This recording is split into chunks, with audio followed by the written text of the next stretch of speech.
સુરતના અમરોલી વિસ્તારમાં એક ચોંકાવનારી ઘટના સામે આવી છે, જેમાં એક એકાઉન્ટન્ટ યુવકે પોતાની આંગળીઓ કાપી નાખી હોવાનો ઘટસ્ફોટ થયો છે। મળતી માહિતી મુજબ પરિણીત યુવકે નોકરી ન કરવી હોવાથી પોતાની જ આંગળીઓ કાપી નાખી હતી। ત્યારબાદ યુવકે ચક્કર આવ્યા હોવાથી બેભાન થયો હોવાનું નાટક કર્યું હતું અને 15 મિનિટ બાદ ભાનમાં આવતા આંગળીઓ કપાઈ ગઈ હોવાનું જુઠ્ઠાણું ચલાવ્યું હતું।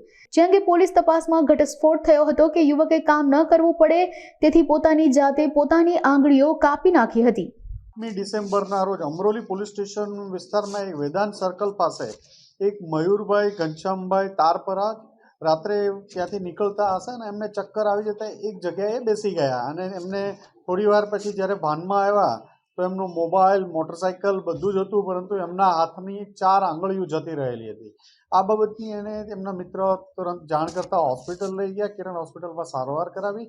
ત્યારબાદ અમરોલી પોલીસને જાણ કરવામાં આવી હતી। પ્રાથમિક દ્રષ્ટિએ કોઈ તાંત્રિક વિદ્યા કે એના માટે આંગળીઓ કાપી હોય એવું લાગતું હતું, પરંતુ જ્યારે ભોગ બનનારની પોલીસ દ્વારા વારંવાર પૂછપરછ કરતા એણે એવું કન્ફેશન કર્યું કે એ વરાછામાં એક અનસ જ્વેલર્સ છે, અનફ જ્વેલર્સ, ત્યાં કોમ્પ્યુટર ઓપરેટર તરીકે નોકરી કરતો હતો। આ જે જ્વેલર્સ છે એ એમના કોઈ સગા સંબંધીનું જ છે અને ત્યાં એને સ્ટ્રેસ ખૂબ રહેતું હતું, પ્રેશર રહેતું હતું કામનું અને ના નહોતો પાડી શકતો। એના જે પિતાજી છે ઘનશ્યામભાઈ, એના કોઈ સંબંધીમાં થતા હતા એટલે સ્ટ્રેસમાં આવી અને એણે પોતાની 4 આંગળીઓ કાપી નાખી।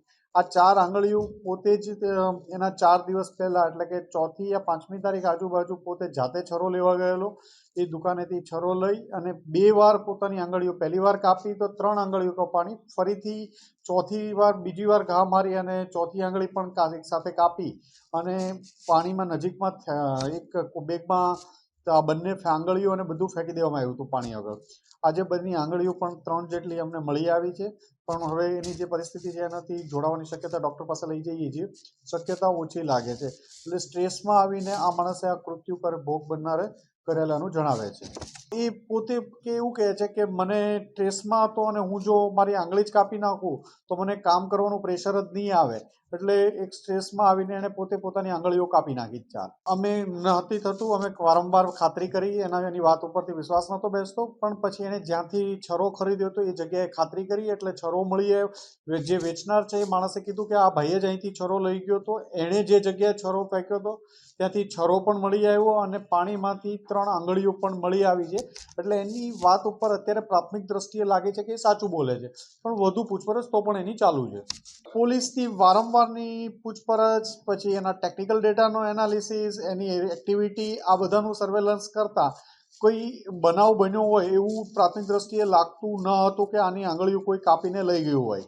સીસીટીવી ફૂટેજ પણ જોવામાં આવ્યા હતા એ પીરિયડ દરમિયાન, એની આગળ પાછળ પણ કોઈ જોવામાં નહોતું આવ્યું બંને તરફથી, તો એક શંકા એના તરફ હતી એટલે વારંવાર એની પૂછપરછ કરતાં એણે કબૂલ કર્યું। સ્ટ્રેસમાં આવીને કાપેલાનું પ્રાથમિક દ્રષ્ટિએ લાગે છે અને પોતાની આંગળી પોતે જ પોતાને નુકસાન કરવું એ ખૂબ આઘાતજનક અમારા માટે પણ છે।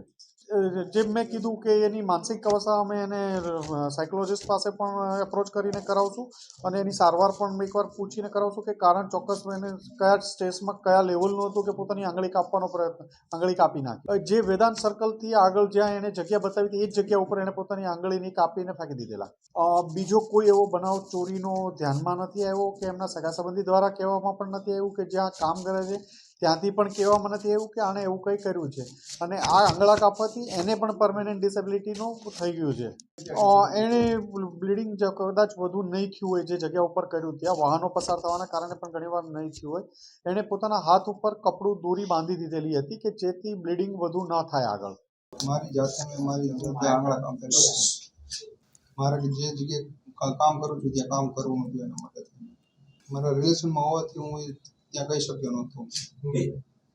તે દિવસે હું મારા ઘરેથી નીકળ્યો, પછી હું ત્યાંથી વેદાંત સર્કલે ગયો, ત્યાંથી હું પાછો ત્યાં ચક્કર લગાવ્યા, 2 ચક્કર લગાવીને પછી પાછો ત્યાં વેદાંત સર્કલે બેઠો છું અને પછી ત્યાંથી હું આ કાર્ય કરવા માટે ત્યાંથી નીકળી ગયો, મેં આ કાર્ય કરેલ છે।